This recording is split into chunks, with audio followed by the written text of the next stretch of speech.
vous en apprendre plus sur l'apartheid, il faut connaître le passé de l'Afrique du Sud, qui n'est pas aussi jovial que certaines personnes le croient. Tout a commencé au 17e siècle, lorsque la Hollande a pris possession du territoire et a créé le dialecte africain. Près d'un siècle plus tard, l'Afrique du Sud a tombé aux mains des Britanniques et c'est à ce moment que la ségrégation raciale s'est grandement intensifiée.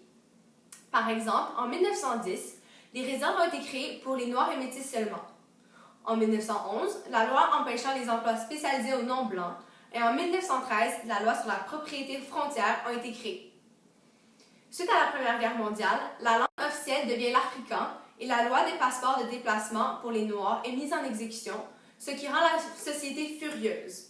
C'est pour cette raison qu'en 1923, elle crée le Congrès national africain. Par contre, tout leur projet tombe à l'eau suite à l'élection du Parti des Afrikaners en 1948, action qui déclenche officiellement le mouvement de l'apartheid en Afrique du Sud. Ce parti, dirigé par Daniel F. Malan, qui est un personnage important de l'apartheid, met en justice plusieurs nouvelles lois pour assurer la supériorité de la race blanche. Il a donc bâti un système de justice basé sur la ségrégation des différentes personnes de son pays, qu'on appelle de nos jours le peuple arc-en-ciel. En 1950, il y a le début de la classification raciale et le groupe Area Act divise les résidences par ethnique, puis il y a une loi interdisant les mariages interraciaux. En 1953, Separate Amenities Act qui divise les différents lieux publics par ethnique, puis il y a la création de passes qui est un laissez-passer pour les Noirs qui doivent avoir en tout temps.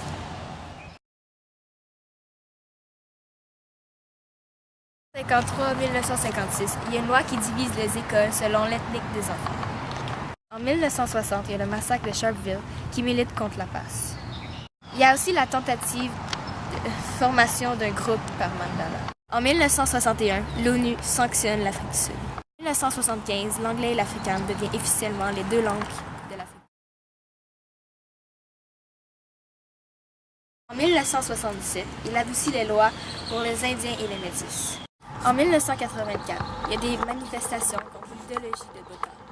En 1990, les organisations anti-apartheid sont autorisées. En 1991, la loi sur l'éducation de 1953 est adoptée.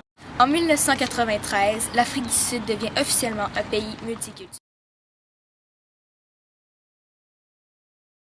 En 1994, il y a l'élection de Nelson Mandela. En 1995, l'Afrique du Sud protège ses 11 langues officielles et chérit sa diversité raciale. Nelson Mandela, né Rolihlahla Mandela, est né le 18 juillet 1918 dans la tribu de Madiba à Mvezo, en Afrique du Sud. Il est mort le 5 décembre 2013 à Johannesburg.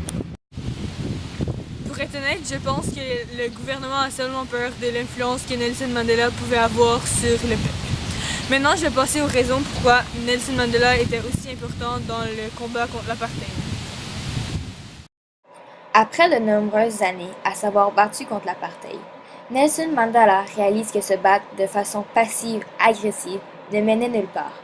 Il y a d'autres plans de bombardement dans les principaux endroits qui sont affectés par l'apartheid, mais il n'y a aucune intention de blesser personne ou de tuer personne. Les membres de l'ANC voulaient surtout choquer le gouvernement avec ces bombardements.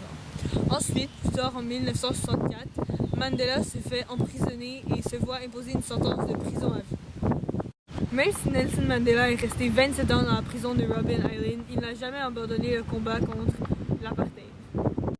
Ses messages anti-apartheid deviennent de plus en plus populaires dans le monde et il se fait libérer en 1990 de la prison de Robben Island pour ensuite devenir le président de l'Afrique du Sud. Nelson Mandela a même gagné le prix Nobel de la paix en 1993. Même si l'apartheid est maintenant fini, il y a encore beaucoup de racisme dans les Noirs et les Blancs dans le pays à ce jour.